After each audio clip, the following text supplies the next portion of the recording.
Kolkata rape case definitely कोई दबाने की कोशिश कर रहा है, क्योंकि इस कहानी में मुझे मिनिमम 7 ऐसे लूपहोल्स मिले हैं जिससे ये क्लियर है संजय रॉय अकेला मुजरिम नहीं है जैसा हमें बताने की कोशिश की जा रही है। इस क्राइम में और भी लोग शामिल हैं जिन्हें शायद बचाने की कोशिश की जा रही है। कुछ लोग ये कह रहे हैं कि हॉस्पिटल इस मुद्दे को दबाने की कोशिश कर रहा है क्योंकि केस के बस 5 दिन बाद क्राइम सीन से 20 मीटर दूर कंस्ट्रक्शन चालू करवा दिया गया है। The renovation work that began after the incident at an area just a few feet away from the seminar room where the doctor's body was found on Friday morning.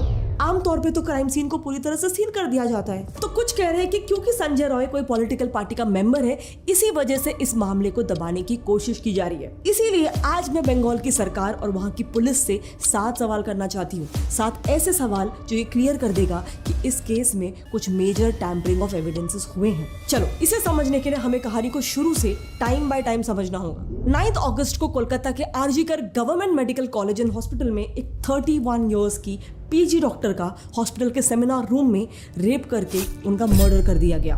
Victim की हालत ऐसी थी कि she was found bleeding from her eyes, mouth and her private parts, वो भी बिना किसी कपड़ों के।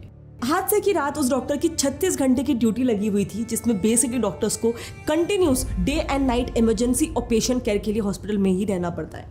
यस, 36 आवर्स तक कंप्लीटली हॉस्पिटल में ही रहना पड़ता है। वहाँ पे खाना पीना, नहाना, फ्रेश होना, सब कुछ उन्हें हॉस्पिटल में ही करना होता है। उस रात भी 24 घंटे काम करने के बाद विक्टिम और उनकी 4 कलीग्स खाना खाने के लिए सेमिनार हॉल में आए थे, जहाँ वो लोग नीरज चोपड़ा की मैच देख रहे थे। रात के 3 बज चुके थे और उन सबका डिनर होने के बाद चारों कलीग्स अपनी ड्यूटी पे वापस चले गए। लेकिन विक्टिम डॉक्टर हेक्टिक ड्यूटी के बाद थोड़ा सा आराम करना चाहती थी, इसीलिए वो वहीं पे सेमिनार हॉल में थोड़ी देर के लिए सो गई। इसके बाद रिपोर्ट्स के हिसाब से करीब सुबह के कुछ 4 बजे अक्यूज्ड यानी कि संजय रॉय ने रूम में एंट्री लिया, जिसने उस डॉक्टर का रेप किया, उन्हें फिजिकली असॉल्ट किया और इसी दौरान यानी कि रात 3 से 5 बजे के बीच उनकी डेथ भी हो गई। फिर कुछ 7:30 बजे विक्टिम की बॉडी को डिस्कवर किया गया, बट बॉडी को सबसे पहले किसने देखा इसके बारे में अब तक कोई भी न्यूज बाहर नहीं आई है। अब विक्टिम की बॉडी 7:30 बजे सेमिनार हॉल में मिली, लेकिन उनके पेरेंट्स को कब इन्फॉर्म किया गया? इसके 3 घंटे बाद सुबह के 10:30 बजे। और इसके बाद भी जब पेरेंट्स वहां पे पहुंचे तो उन्हें सेमिनार हॉल के बाहर 3 घंटे तक वेट कराया गया। उन्हें अपने बेटे की बॉडी को एक बार देखने तक नहीं दिया गया। एक पेरेंट्स जिनकी बच्ची 31 इयर्स ओल्ड की ऐसी खत्म हो जाती है, उनको 3 घंटा खड़ा रखा। उनके पेरेंट्स रोते रहे, एडमिनिस्ट्रेशन से रिक्वेस्ट करते रहे कि उन्हें अपनी बेटी को एक बार देखने दो, बट उनकी बिल्कुल नहीं सुनी गई। ये हाथ जोड़ती रही, माँ बाप हाथ जोड़ते रहे, हमें एक बार दिखाओ, हमारी बच्ची का मुंह एक बार दिखाओ, हमको नहीं दिखाया गया।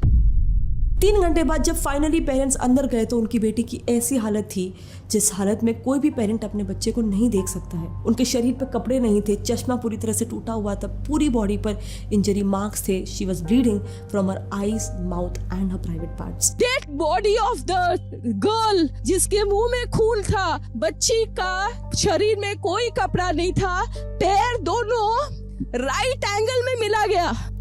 मतलब बॉडी की कंडीशन ऐसी थी कि उसे देखकर कोई भी एक बार में बता सकता है कि ये cold blooded murder and rape case है। लेकिन शायद हॉस्पिटल को ये सब नहीं दिख रहा था। हॉस्पिटल तो इस केस को एक सुसाइड केस बोलकर रातों रात रफा दफा करना चाहता था, और इसीलिए यही कहानी का पहला लूपहोल है और मेरा पहला सवाल भी कि एक क्लियर कट रेप और मर्डर केस को हॉस्पिटल एडमिनिस्ट्रेशन ने सुसाइड क्यों डिक्लेयर किया। दूसरी बात, आखिर क्यों उनके पेरेंट्स को 3 घंटों तक वेट कराया गया, बॉडी तक नहीं दिखाई गई? क्या हॉस्पिटल एडमिनिस्ट्रेशन किसी को बचा रही थी या फिर अंदर एविडेंस की टैंपरिंग हो रही थी? तीसरी और इस सबसे भी ज्यादा शर्मनाक बात, उस कॉलेज के प्रिंसिपल ने बिना कोई ऑटोप्सी किए, बिना कोई प्रिलिमिनरी इन्वेस्टिगेशन किए डायरेक्टली जजमेंट पास कर दिया कि उस डॉक्टर को साइकोसिस नाम की एक मेंटल इलनेस थी और इसीलिए उन्होंने सुसाइड किया। आखिर ऐसे क्यों? प्रिंसिपल को इतने जल्दी एक वर्डिक्ट देने की जरूरत क्या पड़ी? क्या इसमें हॉस्पिटल के और भी लोग इन्वॉल्व थे जिससे वो बचाने की कोशिश कर रहे थे? वेल, एटलीस्ट ये एलिगेशंस विक्टिम के पेरेंट्स हॉस्पिटल पर लगा रहे हैं, क्योंकि इतना सब कुछ होने के बाद भी हॉस्पिटल ने पूरी कोशिश की कि इस केस को कैसे ना कैसे करके खामोश कर दिया जाए, उसे दबा दिया जाए। लेकिन जब ये बात उसी हॉस्पिटल के बाकी डॉक्टर्स तक, बाकी स्टाफ तक पहुंची तो वो इसके खिलाफ तुरंत प्रोटेस्ट पर उतर आ गए। ये प्रोटेस्ट पर धीरे धीरे करके ऑल ओवर इंडिया फैल गया और सोशल मीडिया पे भी ये मुद्दा एकदम से वायरल हो गया। इसके बाद तो पोस्टमार्टम होना ही था और जब उसकी रिपोर्ट आई उसके बाद तो ये केस और ज्यादा कॉम्प्लिकेट हो गया।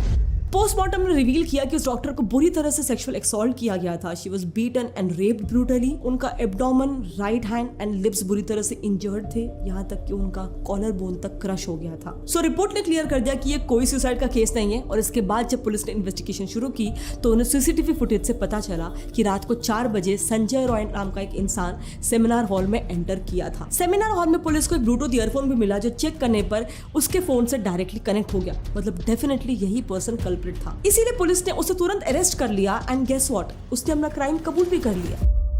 अब ये संजय रॉय आखिर है कौन? वेल, ये पर्सन किसी भी तरीके से हॉस्पिटल से कनेक्टेड था ही नहीं। ना ही वो कोई स्टाफ मेंबर था और ना ही वो कोई मेडिकल पर्सनल था। बेसिकली 2019 से संजय कोलकाता पुलिस के साथ वेलफेयर सेल में एक सिविक वॉलंटियर की तरह काम करता था। सिविक वॉलंटियर मतलब वो लोग होते हैं जो बेसिकली पुलिस को कुछ बेसिक काम में जैसे कि ट्रैफिक मैनेजमेंट वगैरह में हेल्प करते हैं। लेकिन इसके बावजूद रिपोर्ट के हिसाब से संजय अक्सर कोलकाता पुलिस का टी शर्ट पहन के घूमता था और उससे अपने बाइक में भी कोलकाता पुलिस का प्लेट लगाया हुआ था। सो मेरा चौथा सवाल है कि एक हॉस्पिटल में जहाँ किसी पेशेंट के रिलेटिव्स को भी बिना विजिटिंग आवर्स के एंट्री तक नहीं मिलती, वहां इस बंदे को रात के 4 बजे बिना कोई रोक टोक के एंट्री कैसे मिल जाती है? किसी भी गवर्नमेंट हॉस्पिटल में गार्ड्स तो होते ही होंगे, उन्होंने इस बंदे को क्यों नहीं रोका? पांचवी बात जो काफी ज्यादा फिशी है, इस पूरे इंसिडेंट की सीसीटीवी फुटेज रिलीज क्यों नहीं की जा रही है? नेक्स्ट क्वेश्चन, ट्विटर पर आरजी कर मेडिकल कॉलेज के स्टूडेंट्स वीडियोस पोस्ट कर रहे हैं जहां वो दिखा रहे हैं कि क्राइम सीन से सिर्फ 20 मीटर की दूरी पर रेनोवेशन चालू कर दिया गया है और पुलिस भी वहीं बैठी हुई है। आमतौर पर तो किसी भी क्राइम सीन को दूर दूर तक सील कर दिया जाता है, तो ये जानते हुए भी कि इतना बड़ा क्राइम हुआ है वहां पर कंस्ट्रक्शन चालू करने की परमिशन किसने दी? क्या ये डेलिबरेटली किया जा रहा है to destroy all the evidences?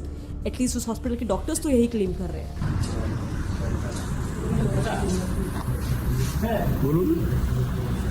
बोलून सुनছি।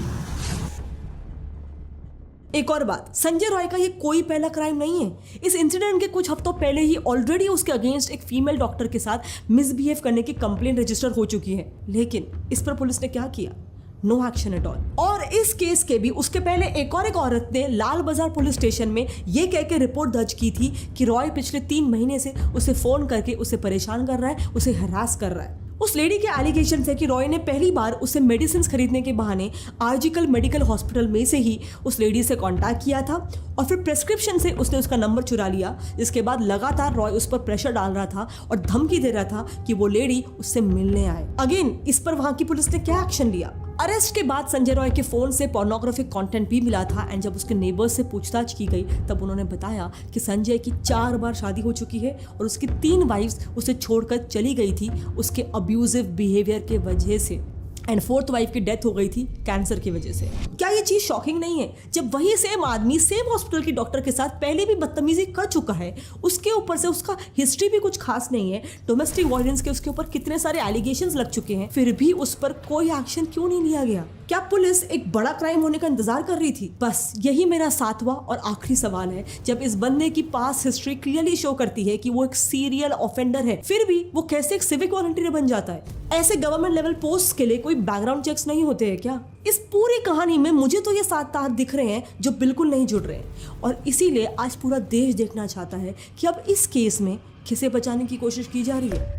क्या इसके पीछे कोई स्ट्रॉन्ग पॉलिटिकल या ब्यूरोक्रेटिक बैकिंग है? क्या संजय को एक स्केपगोट बना के, बलि का बकरा बना के पुलिस के हवाले करके बाकी रेपिस्ट को बचाया जा रहा है? आफ्टर ऑल अभी रीसेंट रिपोर्ट्स पर सामने आ रहा है कि जिस ब्रूटैलिटी से उस डॉक्टर को मारा गया, ये क्राइम कोई एक जन की बात नहीं है, this is a case of gang rape. तो फिर मेरा सवाल है कि बाकी रेपिस्ट कहाँ हैं? क्या वो आज भी खुले घूम रहे हैं? एंड आखिर में जब भी ऐसा कोई भी क्राइम होता है तो हमारी सोसाइटी के कुछ लोग अनफॉर्चुनेटली विक्टिम को ही शेम करने लग जाते हैं, उन्हें गलत ठहराने लग जाते हैं। कितनी शर्मिंदगी की बात है कि निर्भया केस में मैक्सिमम लोगों का पहला रिस्पॉन्स था कि वो लड़की आखिर देर रात तक बाहर थी ही क्यों, लड़की ने कैसे कपड़े पहने थे, लड़की कैसे बात कर रही थी, ये सब बोलना बहुत आसान है। लेकिन अब उन लोगों से मेरा सवाल है कि इस केस का क्या?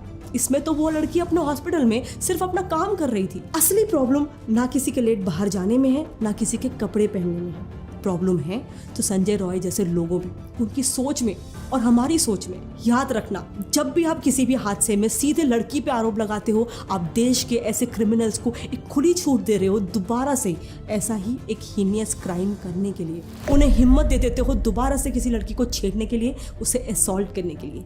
इसीलिए इस बार नहीं, इस बार हमें सिर्फ कैंडल मार्च करके शांत नहीं हो जाना है। निर्भया के कातिलों को 7 सालों बाद सजा हुई थी, जब सब ये जानते थे कि उन्होंने ही क्राइम किया है। ये हमारे देश के लिए लिटरली हंसने वाली बात है। लेकिन इस बार नहीं, मैं ट्विटर पे इस वीडियो को अपलोड करूंगी with the hashtag justice for Nirbhaya 2। जितना हो सके अथॉरिटीज को टैग करना ताकि इस बार तो एटलीस्ट उनके परिवार को और इस देश को जल्दी न्याय मिल सके। जय हिंद।